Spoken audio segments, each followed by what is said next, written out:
Bach or Mozart? You got full screen too, JD? Full screen? No. Oh. Damn, baby.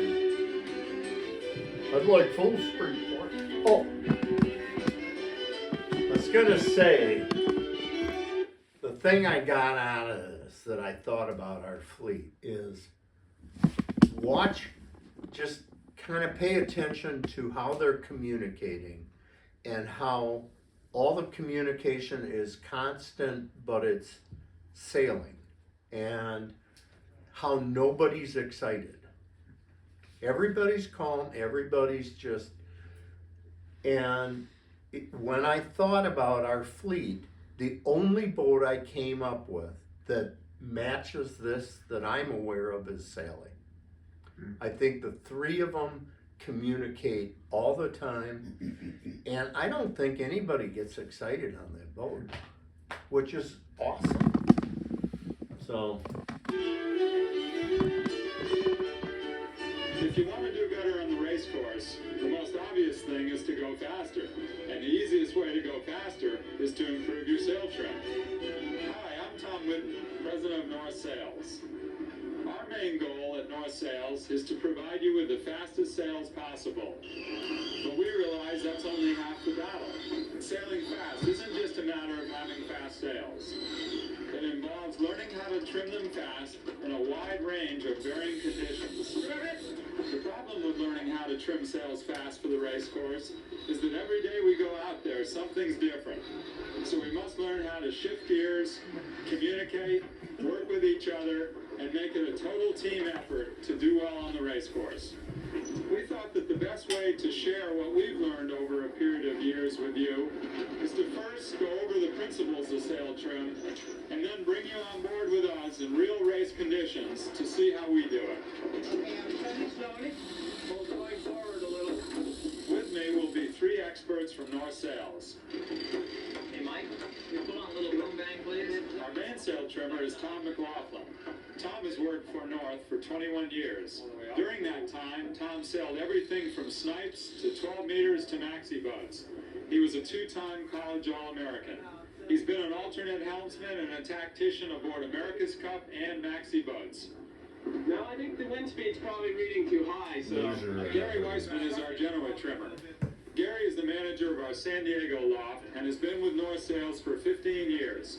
He's a veteran offshore sailor and has been a winning skipper and tactician on Transpacs, the SORC, the Admiral's Cup, and Fastnet races. As soon the pressure increases on the spinnaker and you feel it pop, he's out of the sheet. Our man on spinnaker is Hans Stove. Hans has been in sail making for 30 years, and he currently runs our North Sails operation in Toronto, Ontario. Hans has been involved in 6 Olympics, including winning a silver medal in the Flying Dutchman and a bronze medal in the Soling. Hans might be best known for designing and constructing the first laser sails. Successful trim is continuously being responsive to varying conditions and situations. Okay, we're going to start our turn. That's the whole concept behind shifting gears. The key to shifting gears is teamwork and communication and interaction between all the trimmers. Well, I think it's cold, but when we have a little Like flat... 1 minute turn for that. It's like we need to flatten the bottom of this. Yeah, I was thinking some outfalls, but we got steadied out. I'll get that. What's that? The best boats are the ones that respond and adapt to these changing conditions. The worst boats are the ones that trim their sails only by the way they look and not the way they feel. Keep it a little too much helm right now. Okay. I'll just keep the traveler down. Right. I actually feel a touch overpowered right now. In the old days, the helmsman would say, "Be quiet so I can concentrate." Now he asks for all the information he can get. I'll try a little more jib trim. That'll help your helm. Sure. Yeah, sounds good. How's your helm now, Tom? Looks like we yanked that cutting helm. I definitely let the helm off a little. In that case, I'll bring the traveler back up and see where you start. Give it a try. You should see a boat run by Dennis Conner. Everybody's talking. Not useless chatter, but everybody's contributing. That's our 15-minute cut, right, Jared? Yeah, should be. It's the yellow flag and the staff of the boat. Okay. And it's a limit mark that that's the limit mark. You just let it come in here full speed and just wrap it up. Okay, our 5 minutes, guys. Gotta be a little careful of botching Come on, five. guys, we're gonna jive. Here we go. Successful trim requires teamwork, whether you're on a dinghy with 2 people or on a maxi boat with 35. 1 minute. 4 minutes? Yeah, you don't want to get too far from the starting line here, right? That sound like. The bottom line is that part of trimming for speed is working together to communicate and to work as a team to make the boat go as fast as possible. Let's begin with trimming the main. That's how you win a sales. There's Christine. Boom. All right, got her out of the way. Shoot it off. Where's Charlie? I'm gonna win this race, damn it. Fleet's getting smaller.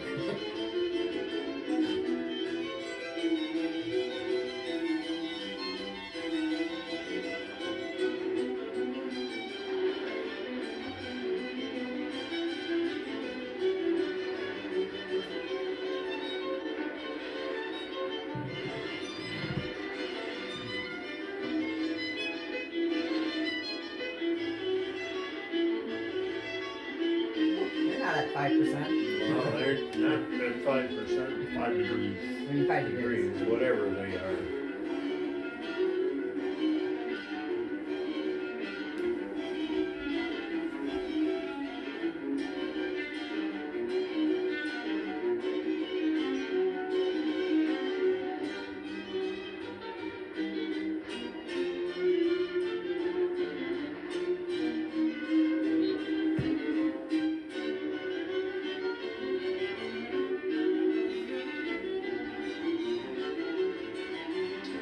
What makes the mainsail unique is that it's flown at all times. Therefore, it must be very flexible and accommodate a wide range of conditions.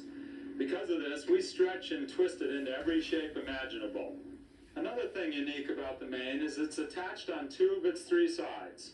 Along the boom so we can adjust the outhaul and the overall foot depth, and along the mast so we can bend the mast to adjust the overall depth of the sail. The mainsail provides directional control and stability for the boat, and more directly affects the rudder angle. Too much rudder angle means too much drag of the rudder. The thing that's hard for the main sheet trimmer is that every crew member on the boat, including the helmsman, gets to see the main at all times. Believe me, with the crew I sail with, everybody's got their own idea on how it should be trimmed.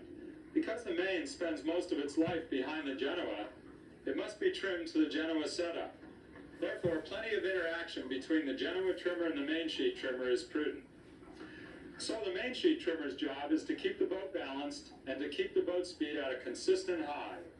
A good example of this is if you get a puff and you don't see the speed go up, you can be sure the main sheet trimmer hasn't adapted to the new condition.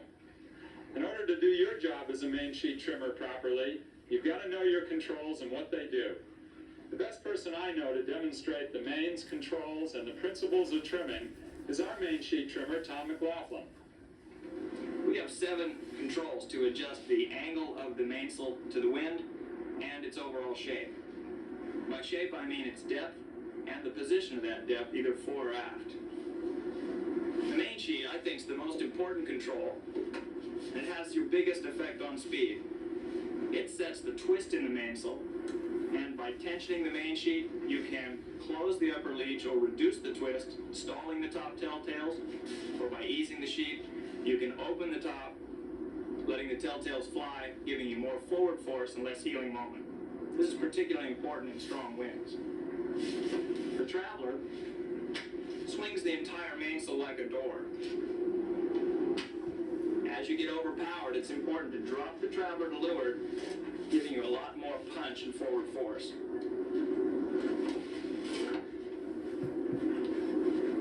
The backstay So, flattens the I'm gonna mainsail. stop that for a second, just to go back to that diagram. I think it's, has your biggest effect on speed.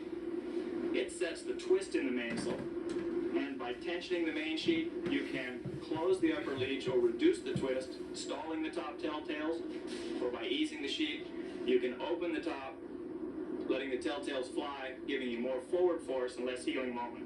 This is particularly important in strong winds. The Traveler swings the entire mainsail like a door. As you get overpowered, it's important to drop the Traveler to leeward, giving you a lot more punch and forward force. So you see how by lowering the Traveler, your vector is now going forward as opposed to sideways. And I don't think any of us tend to lower the Traveler much. No, But we don't go I past think center. right, and I think this is a demonstration of why it's okay. It's actually putting the force forward rather than sideways. So don't be afraid of that, but shift gears. That if you're gonna start doing that, then make sure it comes back up. And I was, of course I just said I don't change our Traveler, but if the Vang's on it, it'll do the same thing. By easing the main, it'll still stay down, the sail shape will stay the same, and it puts that vector forward.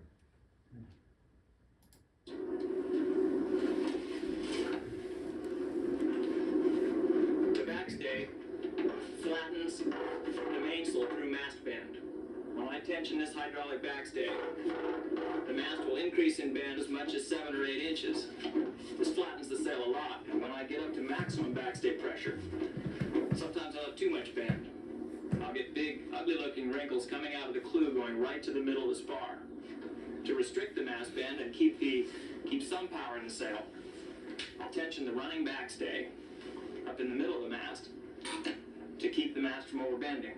Now, in fractional rigs, the running backstay really takes the role of the hydraulic backstay to work in harmony with the Genoa, and they have a special check stay which fits in the middle of the mast to prevent overbending, like our running back on this masthead rig.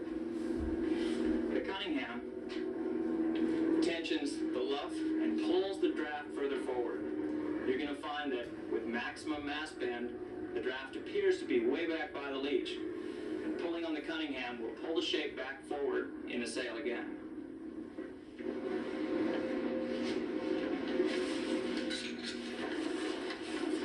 The outhaul controls the depth of the sail in the bottom third. Sailing to windward, you'll tension this pretty good to close the foot shelf, make the sail efficient behind the big Genoa. Off the wind, you can slack it right out to open the foot shelf, giving the mainsail lots of power for off the wind. Once you're sailing on a jib reach or a spinnaker reach and the boom goes off the corner of the boat, right off the edge, you'll use the boom vang to control twist in the main instead of the main sheet. And the main sheet will act, as the Traveler did earlier, to swing the whole sail like a barn door and give it its angle of attack to the wind. When we get out on the water, I'll show you how to use these controls in harmony to maximize your performance. Do you have old pictures on your PC or smartphone? Oh, I do. Then this video is for you. Nobody believed me at first, but now The basic question a sail trimmer has to ask is, does the boat need more power, or do you have more power than you can handle? I look at the knot meter to make sure that we're staying at a high speed, a nice constant speed, and at the tiller angle, or the helm that's in the boat. I try to keep about 3 or 4 degree weather helm so the boat has some lively feel sailing to windward. If we've got too much wind and the rudder angle or tiller angle is 7, 12, or 10 degrees, then I know that it's slowing us down with too much drag in the water. I see the mainsail as really a trim tab on the whole sail plan. And in times of light air when we need more power, I keep the main full, I keep the boom up near the center line of the boat, just like flaps down on an airplane when it needs more lift. And when we're overpowered, as seen by too much weather helm, not accelerating in the puffs or the knot meter, then I make the sail flatter and lower it off the center line of the boat and drop it really into the slot of the jib. To see the mainsail as the trim tab or the flap on the overall sail plan, I visualize a straight line from the headstay back to the trailing edge or the leech of the main. And when we're overpowered, I've got the mainsail flat and way to leeward, flattening the overall sail plan. And when we need the power, I can pull the Traveler up, main sheet on harder, adding more depth, and making the overall sail plan a much deeper foil. Right now, we're sailing at about 5 knots. Isn't that of true cool, wind, the way the smooth two water. work together We'll on set the main up that to be diagram? quite powerful, to generate some weather helm and get us up the track. But in that case, your Genoa is providing the First thing I do main is power. pull the main sheet on The just to see what gem, we're working Yeah, the with. jib, or the Genoa. Right, Try to get most of the shake out of the sail. which it does, Better on the that's, helm, Tommy. Right, but we still have a very deep sail, particularly down low. Hans, if you could trim the outhaul, let's tighten it, and flatten the whole lower section of the mainsail. That's better. We've just closed the foot shelf. That'll keep the baggy sail out from the slot, out from the bad air of the jib. I'll check the main sheet again. Now, I just want to make the point that this main sheet is your most critical adjustment. Most everything else you do, you'll have to come right back to the main sheet and make sure that this is your fine-tuned device. Now, you're trying to get the sail, the mainsail luff evenly from top to bottom, just like you are with the Genoa. So I'll lower the Traveler just to give myself a little check and see that bubble in the main. Make sure that it's even from the boom all the way up to the headboard at the top. It looks to be about even now. That's where it buffs. But we're not going very fast or pointing very high. So now that I've checked sort of my setting on the twist, I'll bring the Traveler back up, centering the boom, putting it right back on center line. How's the boat feel now, Tom? Real good. Actually, we got a little puff coming back, so maybe halfway between what you did just then and what we had before. Okay, you're never satisfied, are you? Sorry about All that. right, down we go. I can see by the center stripe that we're still pretty deep, getting some backwind there. We have a lot of depth in the sail in the middle. So we're going to bend the mast a little. That's the way. Now it's flattening out in the midsection. How's that, Tom? That's pretty good. When we bend the mast, the midsection of the mast goes a little further away from the leech. When you put those two edges further apart, you flatten the whole middle. Oh, that That's makes pretty sense now. Hans, if you could pull on a little bit of Cunningham tension, a little luff tension, that'll pull the draft back forward and make the front of the sail a little smoother. Most people trim the Cunningham much too hard. They pull it so the sail looks smooth instead of looking at the cross-sectional shape that you see in the stripes. What I've done so far is just to set the mainsail up to my eye, just visually to make it look pleasing from my past experience. But their acid test is to go back to the knot meter, make sure that we're keeping a constant high speed, and to the helm. So we need to add Light a air, knot it's meter tough for to our get boat. enough Is that help, legal? enough feel in the boat. we're gonna So talk I'll about try that. trimming the main sheet on a little harder. That's going to take some of the twist out. It'll make the top of the main come up even further to windward. And I can actually just stall that upper telltale. Just get it to flicker. At that point, I've got the flaps down. We're putting as much power into the plan as we can. And if we pull it any harder to get that wonderful feel in the helm, we'll have a danger of actually watching the boat speed drop off and go slower. So now it's the trade-off between feeling good and going fast. Looking good here. Just don't get early. In this race, we sailed on a boat none of us had sailed on before. I thought when you're going fast, you're feeling Most good. of us hadn't sailed together before. You're feeling good when you're going fast. Isn't it kind of one of the same? Well, but you Unless need a knot everybody meter to else tell is you if you going feel good. faster, then you Yeah. still don't feel good. It's all relative. Right there, did it hit the mark? Nice start. Guess if you're the president of North Sales, you should get a good start. Well, they got the presidents of all the different divisions in there too, you know? And actually, we got our sails looking real nice, but we came off the starting line and didn't have enough speed. Uh-oh. Guys, go a little faster. Needs to back it. Speed, but he did it too much. Okay, you're doing all right now. You're holding this guy. Good job. Okay, took the backstay up to flatten this jib out a little bit. Okay, thank you. Mike, we'll put a little bit of running back. Okay, you're holding this guy to leeward, Tom. You're a little higher, but not quite as If you fast. want to tack and go, we can do it. Just speak it up. Pretty good because We want to be sure we can Keep the depth depth back enough. Exactly, guys. Dig it deep. So, what I like about about this is there's somebody telling him what's happening with the boat below him and how he's doing on that boat. And as a skipper, you don't really know that. You can't sit and, or you're missing the whole point. So it really helps if your crew's feeding you that kind of information, but it has to be good information. Don't say, yeah, everybody's going a lot faster. You know? Oh, okay, thanks for that. You need to say it a little Yeah, bit lower to like- sound exactly like that. I know. Sounds more Like, exasperating. Yeah. You know, you're not pointing as high, Yeah, or yeah. your speed's down. That helps, but we're screwed doesn't help. You know?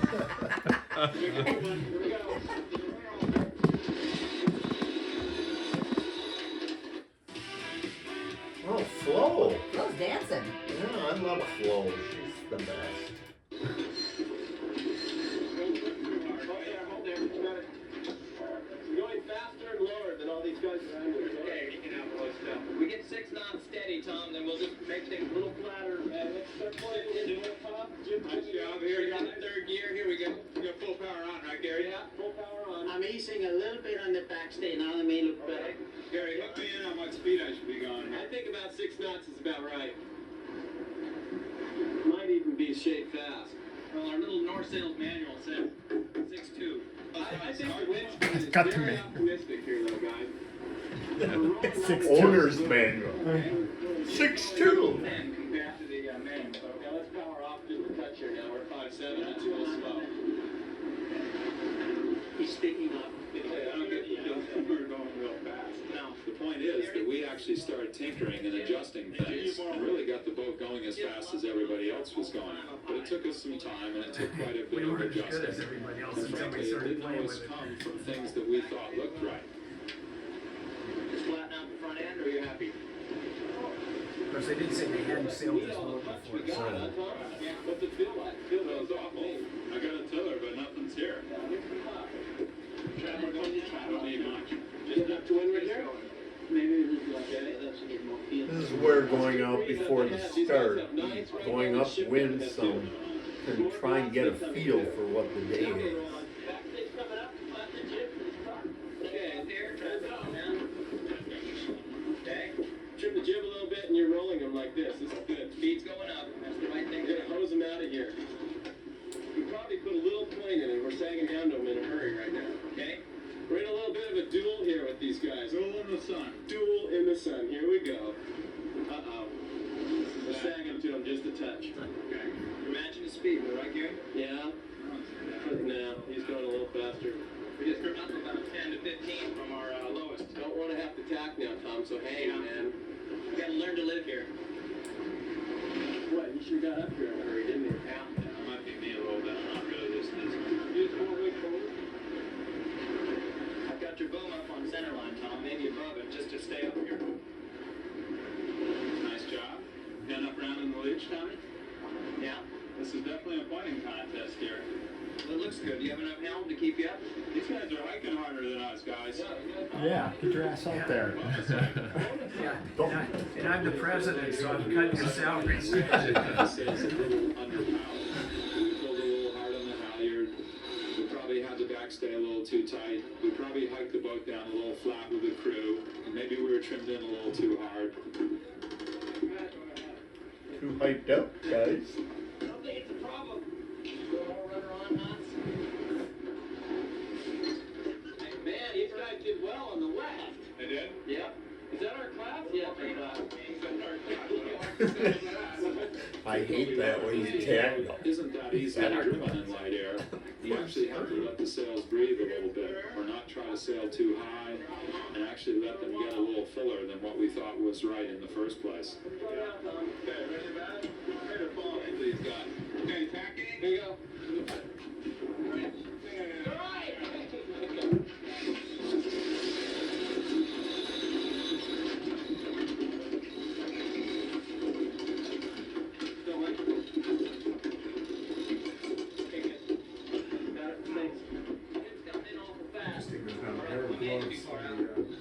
High guard, guys. High. 10 degrees heel, so all we want to see. Yeah, right. How's your number, Tom? Realize just about right. I think it's less than 4 degrees. You don't ever want more than 4, right? Tom and myself were continually talking back and forth on how the helm felt during this process. More speed. When my helm felt very mushy or very light, Tom would power the main up as well by easing the Cunningham, pulling on the runner a touch, trimming Dragging a the sheet line. of hair, and just rounding up the leech a bit. Usually this interaction between the trimmers would allow my helm to come back a little bit and allow us to point as high as possible. I got the threads crying in the back now, huh?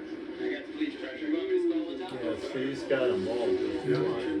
That was better. Oh, man. Of course, he's going slow. Maybe our mistake's been that we've been trying to sail too low here. Okay. People are on that boat. 9, 10. 10 it looked like. That's a lot.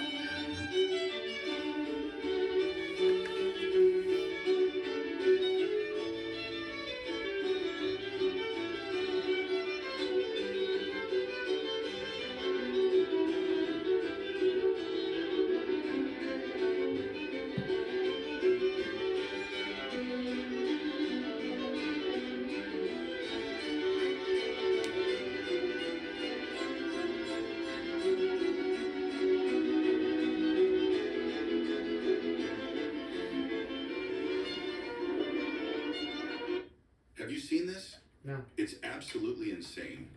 Look at the presentation on what's inside this can. So cool.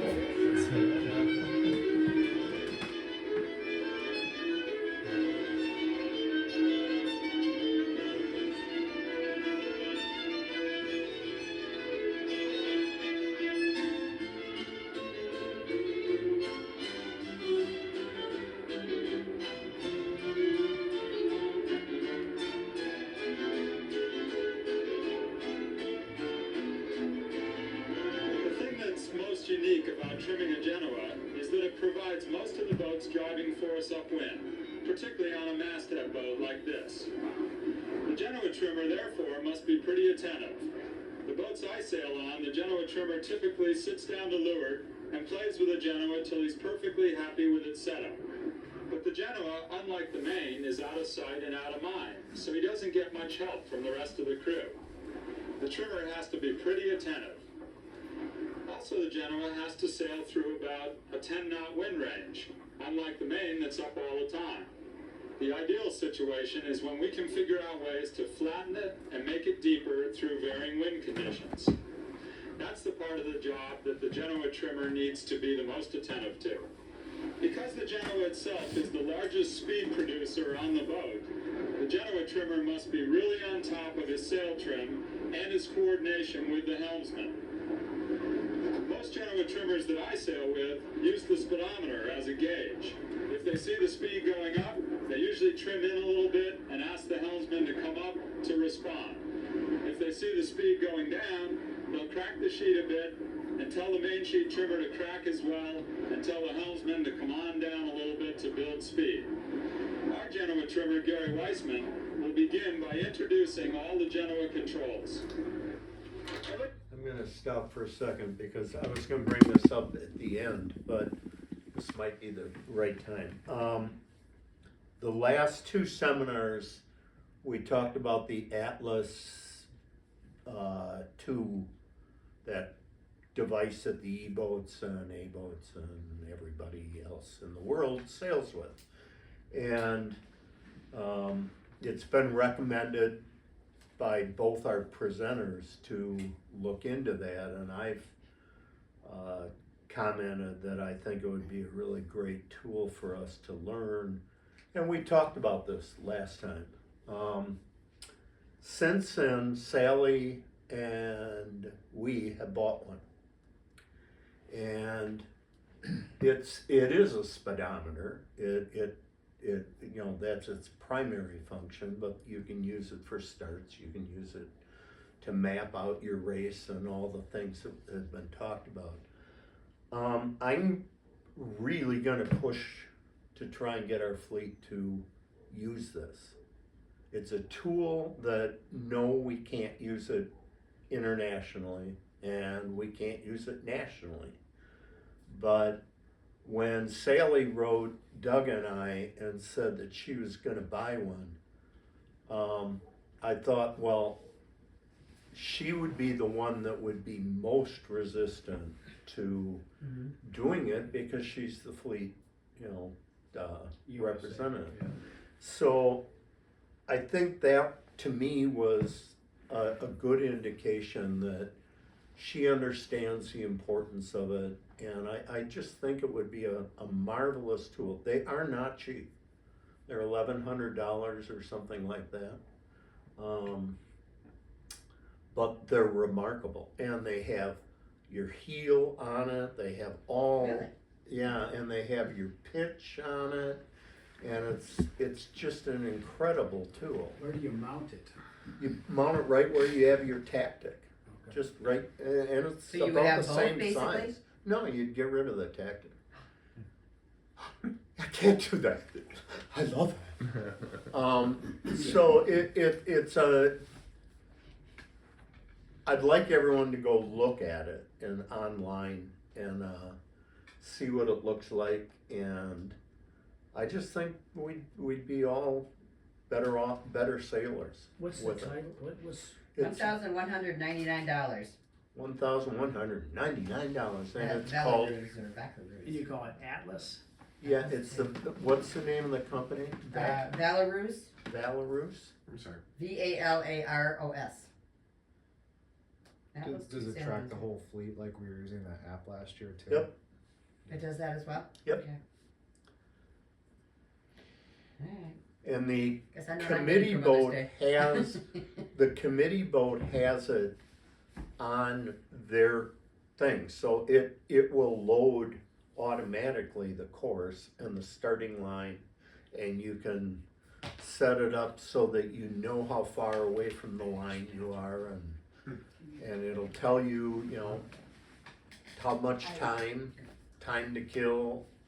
It tells you your velocity, and I looked up, and we can share all that of what the hull speed of a Yingling is set up to be, so we can say that's kind of your target speed, and then after some time we could start talking about, well, what is your speed, or you'll be able to pull it up after a race. You could see everybody's speeds and stuff, so it'd be an amazing tool if we chose to do that. On a Yingling, it might, because our jib is a jib and it's smaller than a Genoa. Yeah.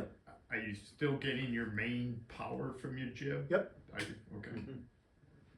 Yeah, the difference of a Genoa, when it wraps past The boom. the mast. mast, Right. it becomes a different function. Right. But it's still that overall sail shape, and the jib is still the one Right. pulling you. I mean, I like the analogy that we saw earlier where I picture the Genoa or the jib as your main part of your wing, Right. and your main is the flap. It's the flap. Yeah, right. it's the flap. Yeah.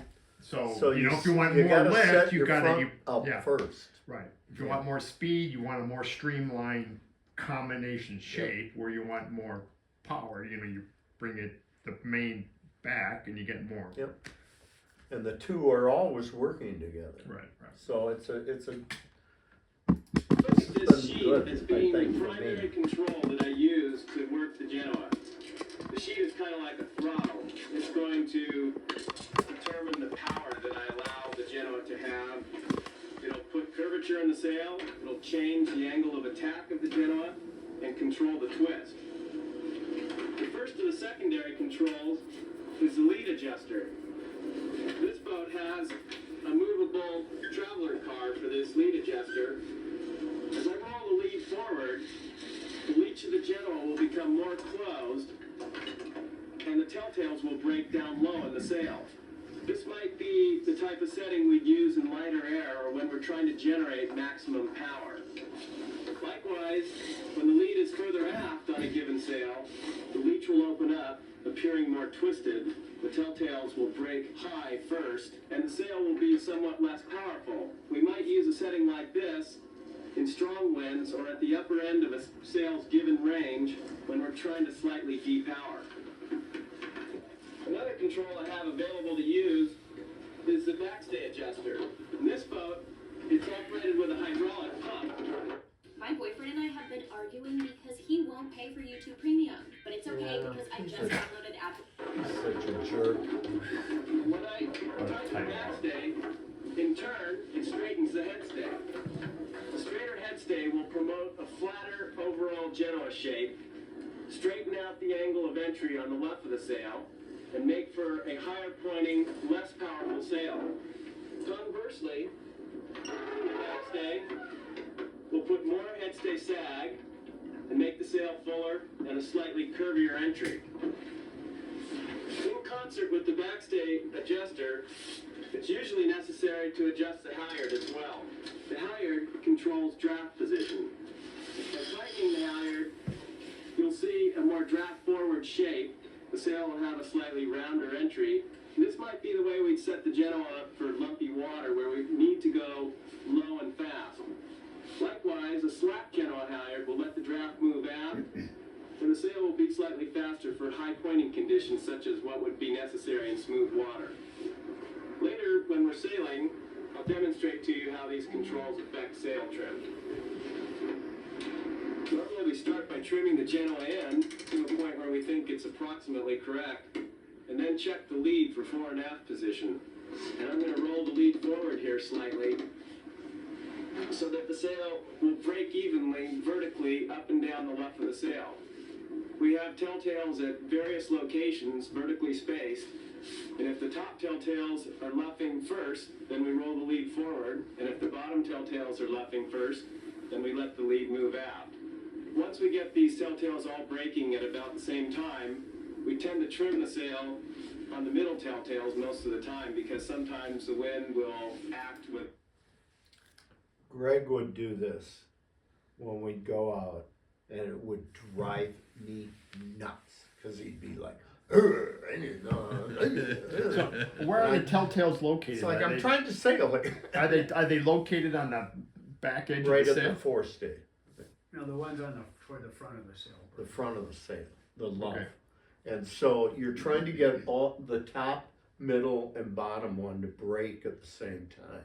And he's using the carb position and trim and the halyard to get that balance. Right, And so- we do that before the start of the race and get everything Things set breaking up. at the same time. So if their tops are breaking earlier, you move the cars forward? Is that what he said? Let's go back and see what he said. Low and fast. Likewise, a slack Genoa halyard will let the draft move aft, and the sail will be slightly faster for high pointing conditions such as what would be necessary in smooth water. Later, when we're sailing, I'll demonstrate to you how these controls affect sail trim. Normally we start by trimming the Genoa end to a point where we think it's approximately correct, and then check the lead for fore and aft position. And I'm going to roll the lead forward here slightly so that the sail will break evenly vertically up and down the left of the sail. Pulls down. We have On the left of telltales the at sail. various locations vertically spaced. And if the top telltales are luffing first, then we roll the lead Bottom is forward. And if the bottom telltales are luffing first, then we let the lead move out. Once we get these telltales all breaking at about the same time, we tend to trim the sail on the middle telltales most of the time because sometimes the wind will act with a little bit of variance from top to bottom, and the best indication will be the middle telltales for general trim. Okay, now that we've got the fore and aft lead position where we think it's correct, the foot of the sail is trimming so that it's just touching the shroud base. Likewise, the leech of the sail is trimming very close to the spreader tip, which means the whole sail is trimmed in very close to the rig, which we feel is a proper setting for these conditions. Once I get the fore and aft lead position set correctly, I begin to look at the overall shape of the Genoa. If you really want to get good at this job of trimming the Genoa, you should spend some time during practices up underneath the middle of the foot of the Genoa looking at cross-sectional shapes. By getting a feel for that, you'll be able to do a better job when you're back here at the leech end of the sail. On this boat, we control the fullness of of the sail by tensioning the permanent backstay. On a fractional rig boat, we use the running backstays to do the same job. Here I'm going to pump up the permanent backstay, which in turn straightens the headstay, thereby increasing the distance of the span from the leach of the Genoa to the luff. As I make this change, because we're pulling shape out of the front of the sail, the draft in the sail will end up drifting somewhat further aft. And in order to maintain the same draft position fore and aft, I'll have to take up the Genoa halyard as well. Now we've got the Genoa trimmed somewhat flatter, with the draft roughly in the center of the sail, and looking very nice for the conditions. These controls are all done in concert with one another through varying wind conditions, and as conditions change, we'll keep adjusting all of them. Likewise, it's important that a healthy dialogue is developed between the Genoa trimmer and the helmsman so that each of them knows what the other one needs for boat speed and also for tactical situations so that you can capitalize on maximum boat speed relative to the boats around you. Your father knows about There's a lot going on there. everything I'm wearing. Yeah. I've Just got a since lot you going came on. home. And I just saved a Speaking of which,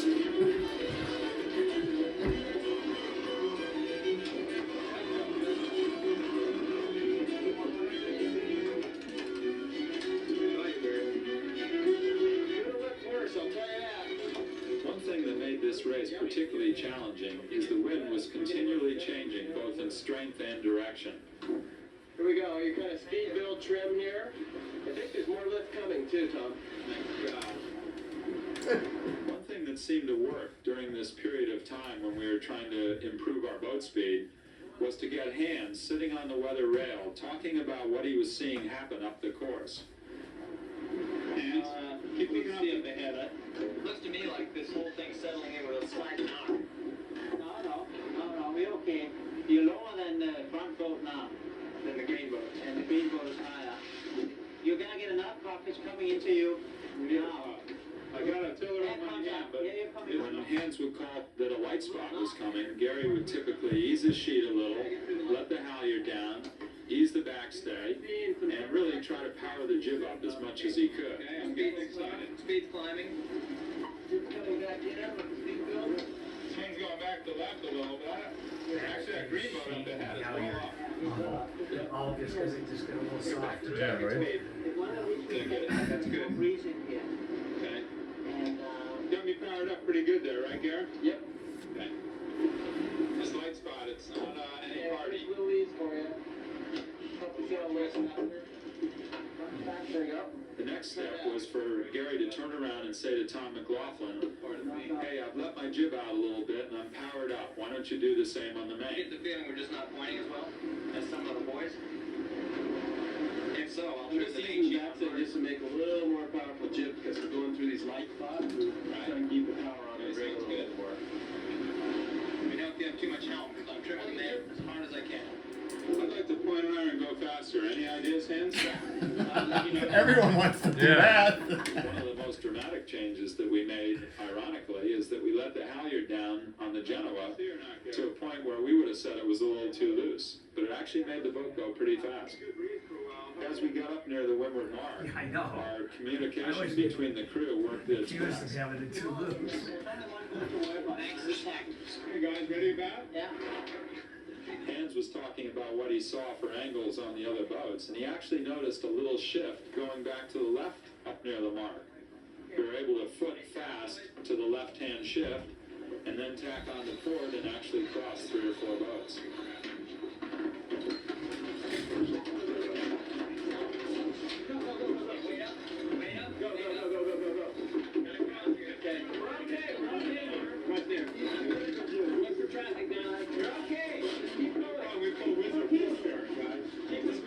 This is as excited as they get, which is pretty calm. Shifting gears. In a boat they don't know.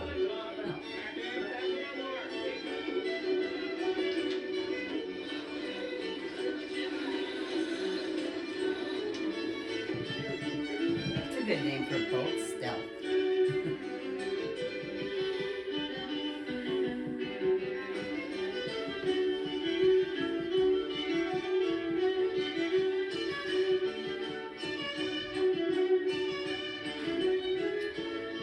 I like this video because it has the symmetrical spinnaker that we have, which is different than most boats now.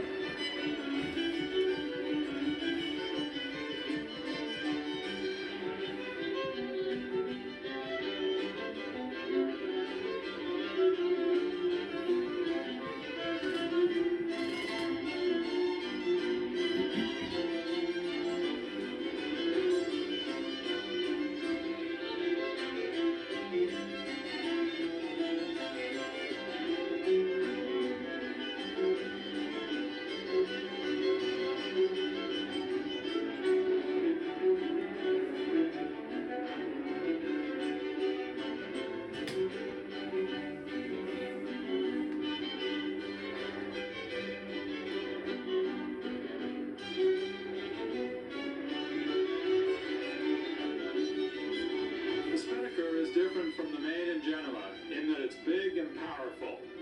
It also provides a huge speed boost off the wind. Unfortunately, the spinnaker is a little hard to trim because it's unsupported on all its edges, so it distorts into 1,000 different shapes. The good news is you can gain a huge advantage off the wind by trimming it correctly, and the bad news is you can lose a lot by trimming it incorrectly. So often we see sailors set it, cleat it, and eat their lunch. And this is the exact worst thing to do. Ironically, downwind is where you can make the biggest gains. Also, downwind is an opportunity to make up for earlier losses. The spinnaker trimmer's main job is to keep it flying at the fastest trim.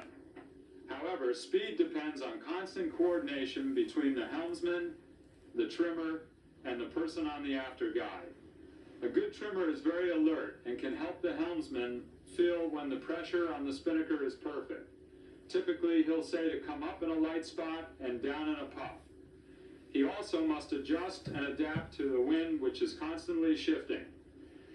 If he doesn't do these things, he will never help the boat reach its maximum speed. Our man on spinnaker, Hans Fogg, will take you through the spinnaker controls and the trim procedures.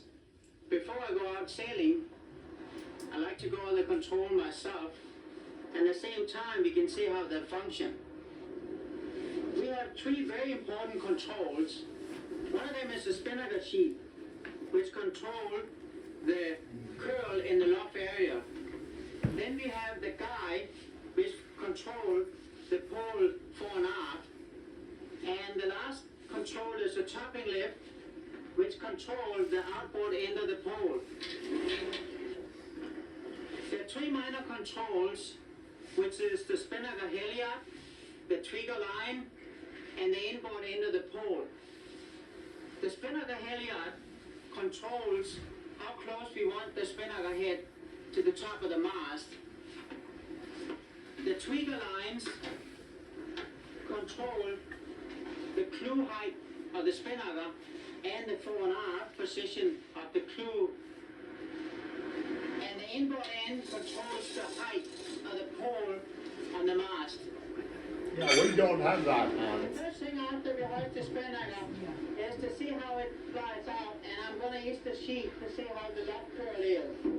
Drinking warm water before bed. That's brought not- me what kind of from accent is that? 47 The to German or not? 186 while I slept. The name like Hans. What, Hans? Yeah, Swiss? Norwegian? The loft curl is a little bit too far low, and we want to raise the pole to make a flatter entry and a more even loft curls. Can you raise the pole?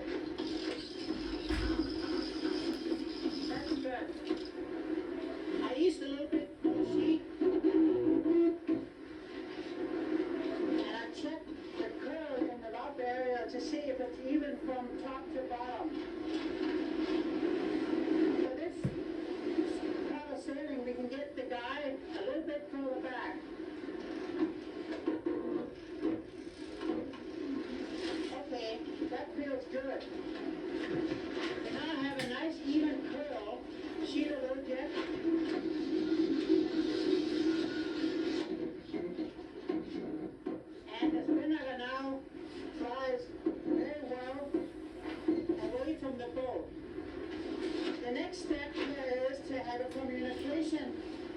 between the skipper and the guide trimmer. The goal is to bring the spinnaker forward the boat so it pulls the boat forward, not sideways. Trim a little bit more so we get a little more steady on the spinnaker. That's good. When you bring the spinnaker in front of the boat, you will use heeling moment. When you put it on the side of the boat, you increase heeling moment. And increasing heeling moment is always slow. Now, Dave, what do you think about the helm at the moment? Feels good there, Hans. I'm gonna ease it. You've got a puff coming here in about 5 seconds. Okay, in the puff, it's important to ease out. Open the slot between the main and the spinnaker. And at No, the they're same time, sailing we a will use triangle, heeling. so Which it's also not help like the what boat we to do. go forward. Just like that. The goal is to have the guy as far back as you can do. That will also reduce the helm, and it will definitely go faster through the water. Turn. Now, Dave, are you on course? I'm a little bit low, Hans. Normally, when you think you're low, you want to bring the pole forward. This is wrong. You got to keep the pole at least 2 feet from the head stay. So the only way you would have to come up is you have to trim a little harder. So let's trim a little harder. That's good, Jack. What is your course now, David? It's good, Hans. Good. Now, when you sail downwind, the wind is always shifting. So when we have some lows, we're going to come up. And when we have some high puff, we're going to come low. The only way to do that is to have a good relationship together with skipper and the guide trimmer. We're getting a puff coming up here, Dave. And when the puff comes to the boat, I will ease the spinnaker a little bit, just like that now. We can get the pole a little bit further back. That's good there. So what's your course now, Dave? It's pretty close. One more puff coming, Hans. Good. You constantly have to work together as a team to develop the best speed for the spinnaker. A good spinnaker trimmer is alert. You have to use so you get the biggest curve you think you can have without having it collapsing. Then you get the spinnaker forward the boat and the slot between the main, and that is fast. Good on the other side. Okay, he's gonna have some trouble, Tom. Trip, I got guys. When we got to the jibe mark, we were in a position with our sail trim to come out on the new jibe as high as possible. We thought that the next leg would be fairly tight. Tom, you let me know. Okay, I'm easing again. Easing out, Bob. Easing out. Trim. Okay. Nice job on Rosie and Lure. Whoa, good work, guys. Okay, easing up again. Okay. Nice hands. What about squaring that just a touch? Square off the pole. Just a touch. Yeah, just to keep the helm on the boat, huh? Do that. Here it Trim. comes. Nice. Try that. That help? Seems a little faster. How's your helm? I'm easing up a Okay, bit. good helm. Yeah. Good helm. Very little current, slot water. We're not gonna far out the pole if we can. Okay. So you're around this next mark to port, huh? Yes. Okay. I'm easing a bit more, Tom. Okay, nice hands. Main's rolling out. Got all your telltales working here for a change. Turn off. Tom, you get ready to go through Lee or him? Over-the-shoulder trick shots are hard. Saving money on car insurance shouldn't be. We had actually a very unique thing happen to us during that leg. Okay. There was another fleet of boats crossing across our reach path, and we actually came together with a boat that, even though we had rights on, was a little bit bigger than us. So we actually had to slow up, rough our spinnaker, take a stern so we could go in the direction that we wanted to go.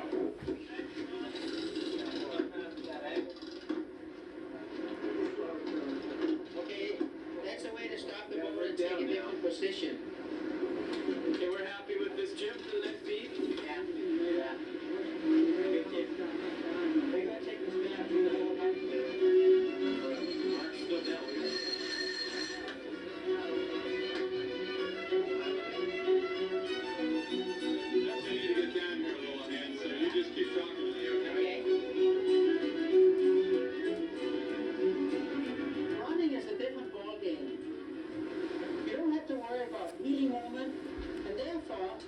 to have the spinnaker flying out in front, steady, well in control, and that is fast. So let's take a look at how the spinnaker is set right now. The spinnaker is well set. I don't have to ease the sheet or trim it very much. It sits up there, and it's in good control. Let's try to lower the pole and see what happens. Bobby, could you lower the pole? That's good. Now you can see right away that the draft moves forward in the loft, and the spinnaker flying a little bit uneven. It is not as steady as it was before. The crew are way too high. The crew are not flying even, and it isn't good trim. So let's raise it up again to the right position. Now that's good. I can ease sheet a little bit, and the sail are now flying even with the crew, and that's good. Let's raise the pole up and see what happens when it's too high.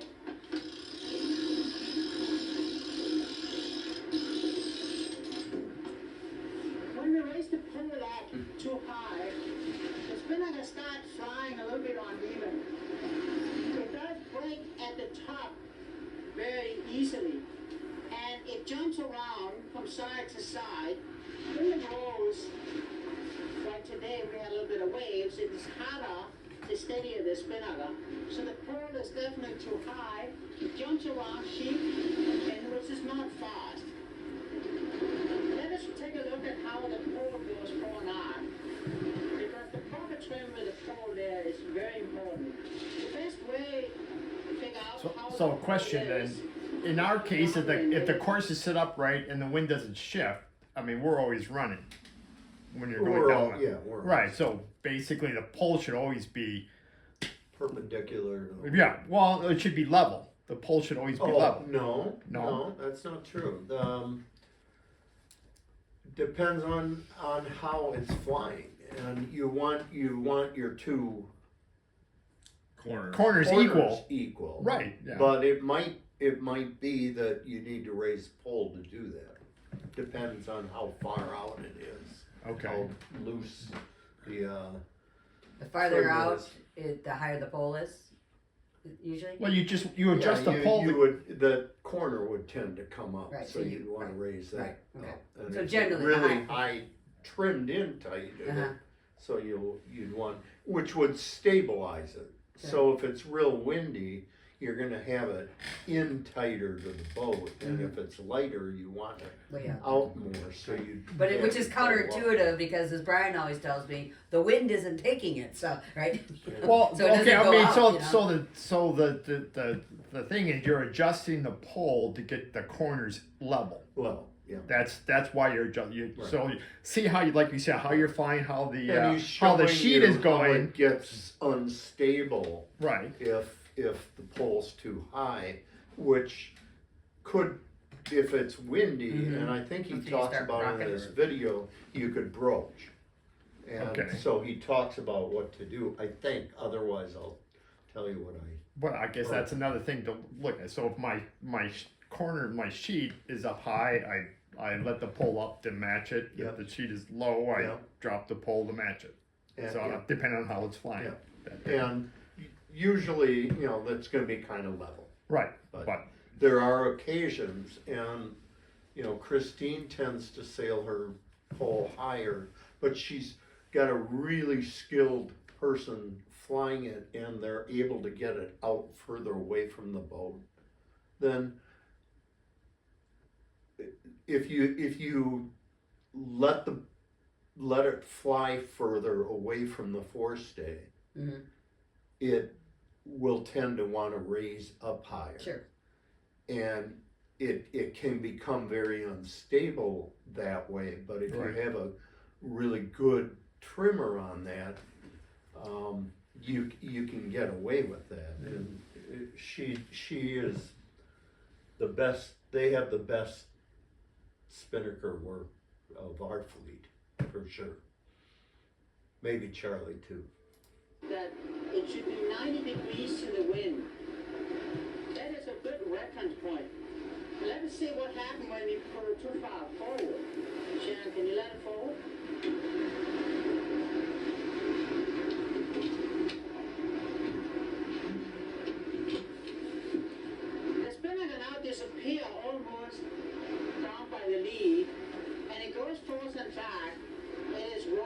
boat. So let's bring it back again to the normal position.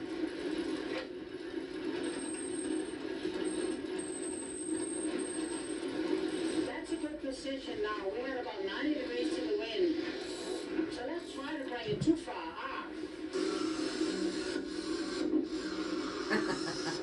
As soon as we get the pole far out, we start flattening the spinnaker at the bottom.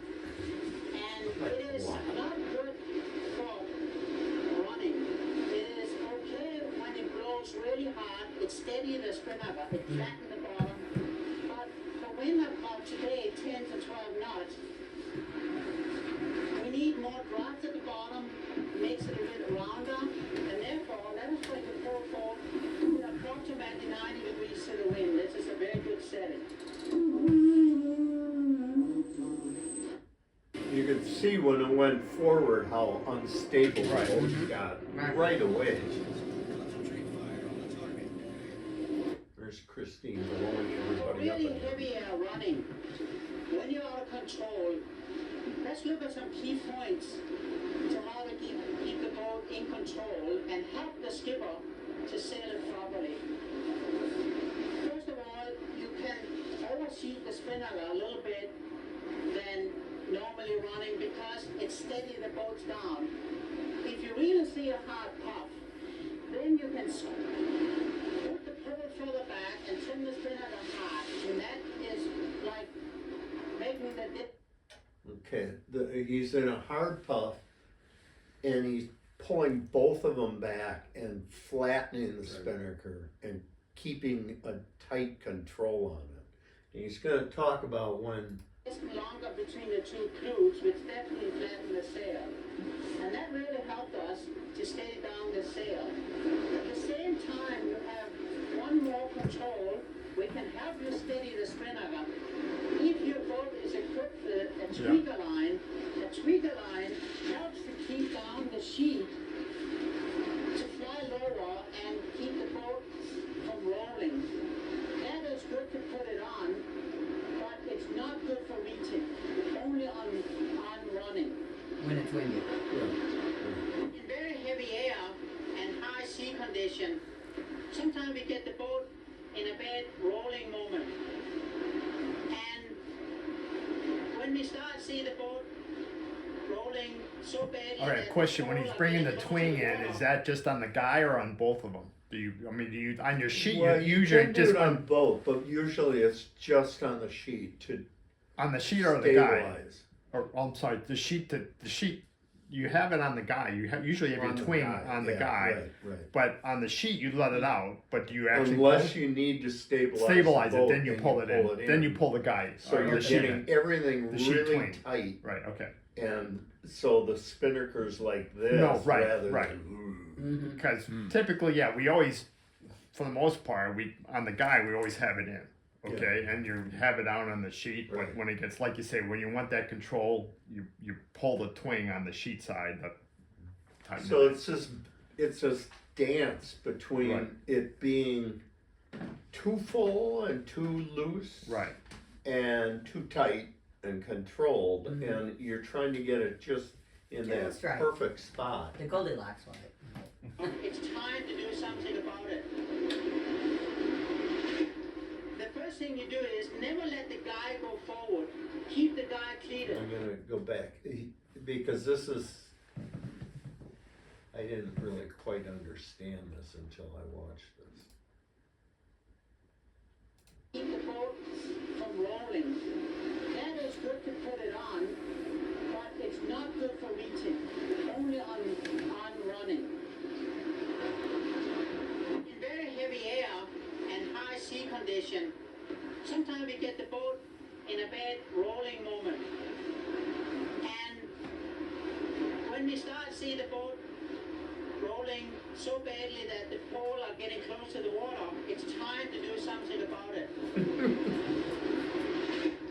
The first thing you do is never let the guy go forward. Keep the guy cleated. Instead, the trimmer should sheet in as fast as he can do to flatten the sail out, and that will steady the spinnaker. And you will see the boat will be easier to steer, and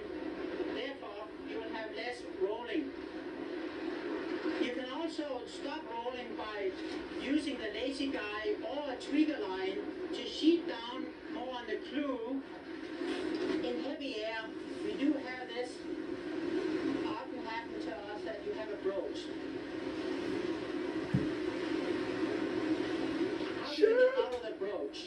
There is some key points which I'd like to help you a little bit about. This is the key First right of here. all, everybody feels scared. Don't be scared. Yeah.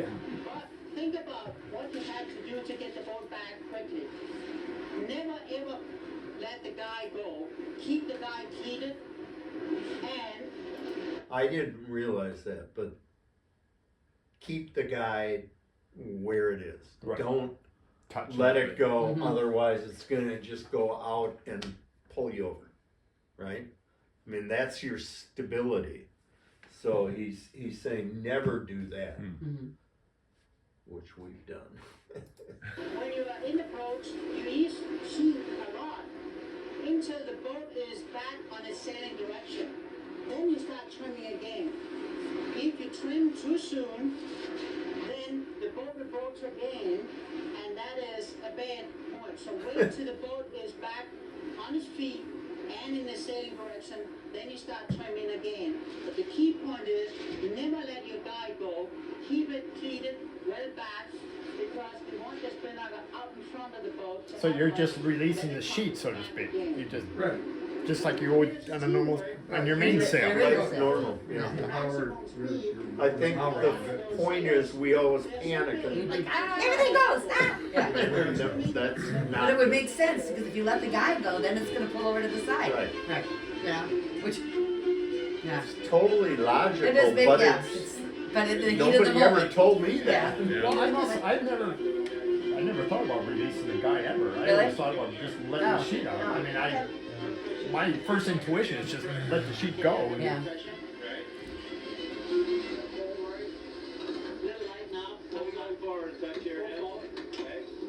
By this point in the race, we were starting to feel pretty confident about our speed. Okay, how's this angle? We have a tendency to be a little cautious about flying the spinnaker and having to wait for it. We need to bolden that up a little bit. But just another quick question on that. Okay, what is the helmsman doing? Okay, I mean, is he? I'm not. Okay, Sleeping? is Cindy supposed to be Texting. turning the boat in another Well, direction? I'm or- usually looking for my water. Seriously, no, that's a great question. Where the hell? So we talk about when we're broaching, what does that person do? Is he just saying the course and screaming at the top of her lungs? skipper's trying to steer the boat under the spinnaker. Okay, so You're got always that? trying to get, and so remember when we had it out here and Right. the spinnaker's going like this, Right. it's hard to steer on Right, there. yeah. Now if it's really strapped down on a windy day, Yeah. it's right there. It's easy to steer under. So it's this balance of.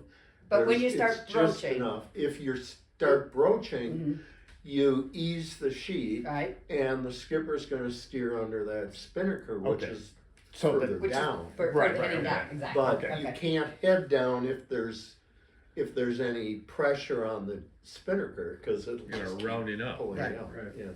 Interesting. Okay. Yeah. Okay. Makes sense. Yeah. That makes perfect sense. And then you scream a lot, Yeah, a little too high, right? Don't Swear. get scared is the first one. because the and then you first drop your advice. water because you just found it. One. So now you have to turn around and get your water. Good, stop.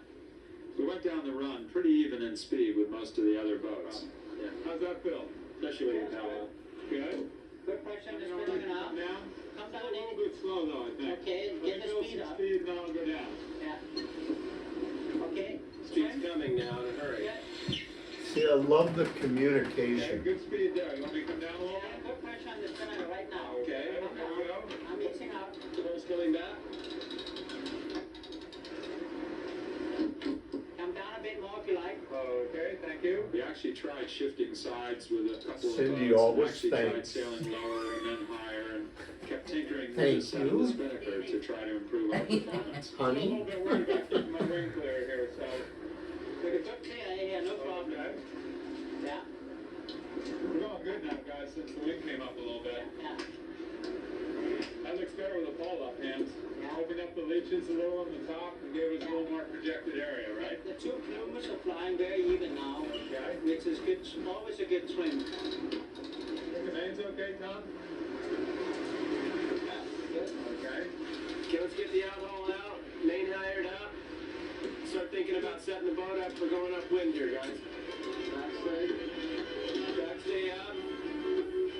Am I too low here, Hans, or is it about right? It's good course up, isn't it? Need this wind to go right. Okay, let's just get one little way here. I'm trying to get it from here. That's a scary concept right there. Bring it across.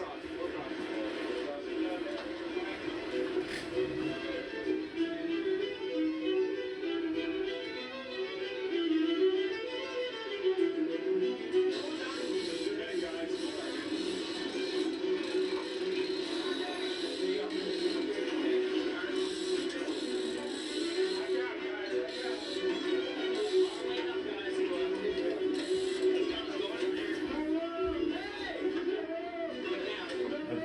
Barbara?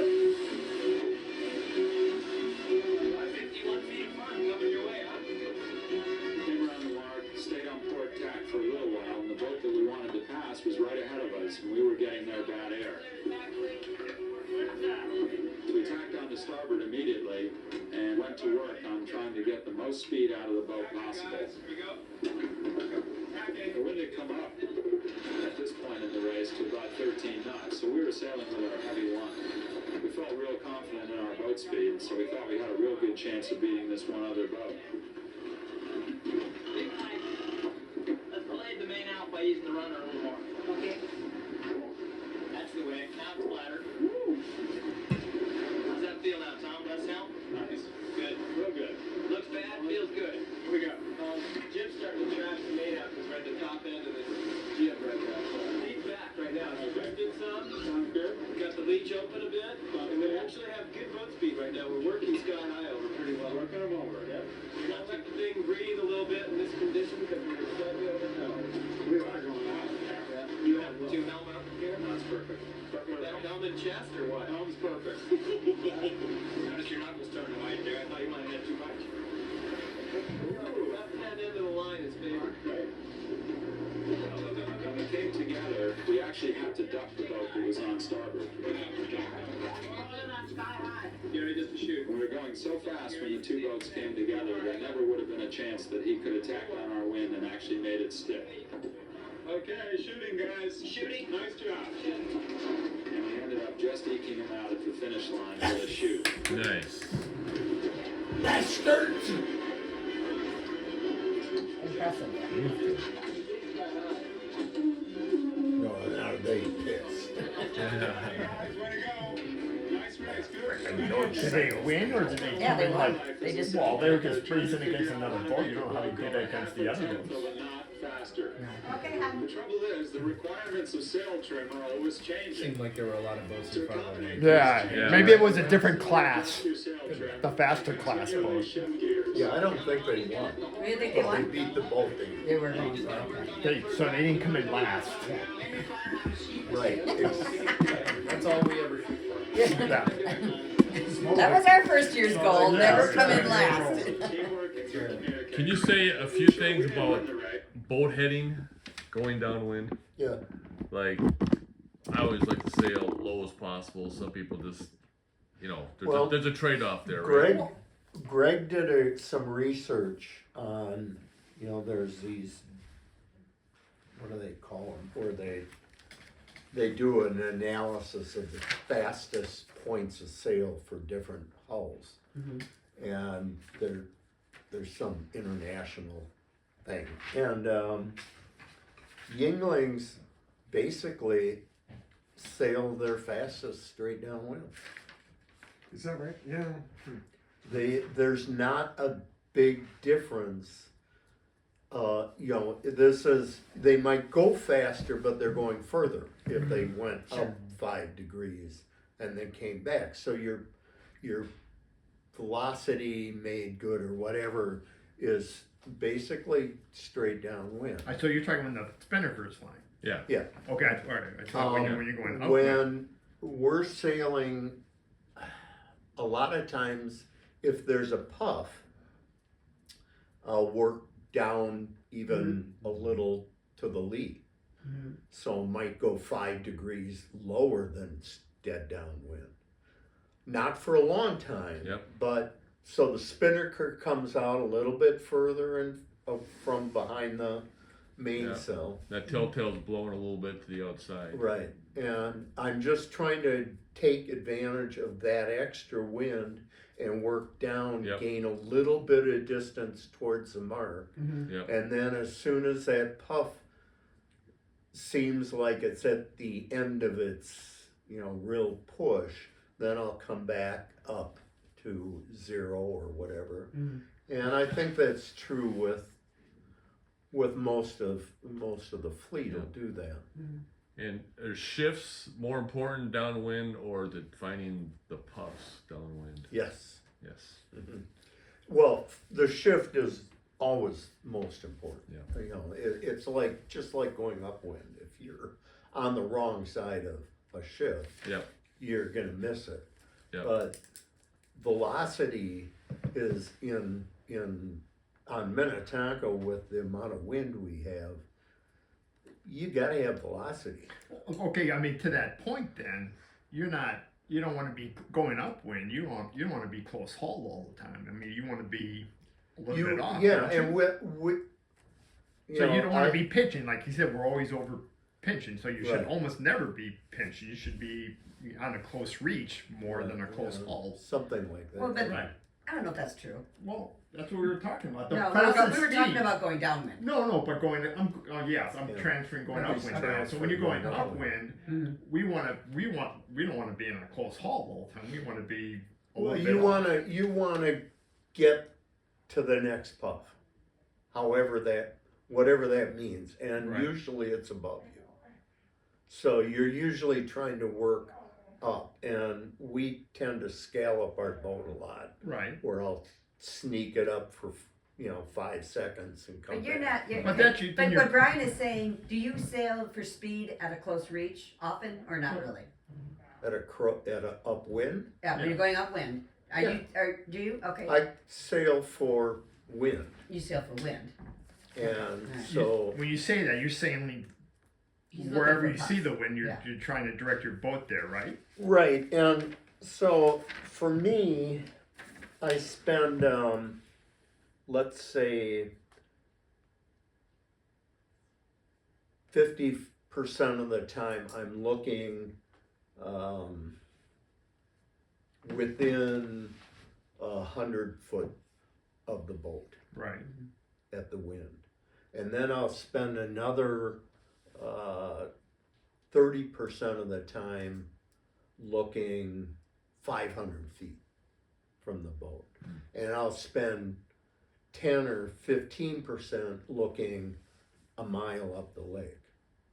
The concept is know where the next wind is. That's your 10%. I'm going up to that puff. How am I going to get there? Well, I have to be in the wind right by me and keep the boat moving, but I have to know where the next puff is. And the way puffs work is they'll tend to come down a lot of times they'll come down as kind of this paw, and you can kind of grab that one and work up the back side of it up to the next one. The next one, if you know what's coming a minute from now, which is 500 feet, then you can constantly be working to the next piece of wind. So you're never, I never am not watching the wind. Yeah, I guess I know that. I guess I'm just trying to figure out. It sounds like you're almost, like you said, every time you give the term, you're I'm being always out. working. You're on a very pinch mode. You're sailing on a constant. Well, close I'm haul. on a mode, and it might be a speed mode. Okay. But it depends on what the wind is. Right. If you're running along the side of a wall of wind, sometimes it's just this big mass of wind out there. then you're just going for speed. But Right. if the puffs are hanging up above you, you got to get up to them. No, I mean, okay. So, and it's steering and. Right, but and the bottom turning. line is you are trying to get directly upwind. So, that's where your mark is, right? Yeah. So But going at any, except if you're chasing a puff or whatever, going below a close haul is not as efficient, right? You don't want to pinch, but you. Well, you don't it's want to not as pinch, fast, but though. you just want the most speed. Well, Well, Yes. then you'd be doing out of beam reach if you want the most speed. Yeah, but Even less distance. but for instance, Christine will be 2 degrees lower than we are, Okay. and she's going a hell of a lot faster. Right, so she's more. And I'm pinching more because we don't have the weight to hold the boat down. And I'm trying to keep the boat from heeling up. I'd love to go down there Mhm. and have the sails trimmed, but we can't. Mhm. It's just 2 of us. Right. Mhm. So we have to, we have to mitigate. And so each of us have a different issue on our boats. If we have enough weight and we have the right sails, then great. Mhm. But if we have the wrong jib on and we're light, then that's, or if you're 6'2" like Doug, and you're just out there, it's I'll like, eat well, more, whatever. But Okay. one of the things when I took away from what you just said though, that's the difference when you're in the same wind, sort of, in the same moment. Right. But what I hear you saying is that's only one part, particularly for us in the middle to the back of the fleet. We may start off there and Yeah. we're doing these things and you're talking about, but you're, even at that moment, you're looking for the next puff of wind. And if Always. I'm not doing that, that's where I'm losing a lot of the ground. I may have been doing some interesting, useful things in the moment, but you're already looking for the next piece of wind and maybe even heading over there. And if I'm not doing that, that's where I'm losing. Well, in this video, Hans at one point on the first beat was saying it's light, Up ahead, and that's the hole. You want to either avoid that hole or know it's there and power down and get through it. That's what, yeah.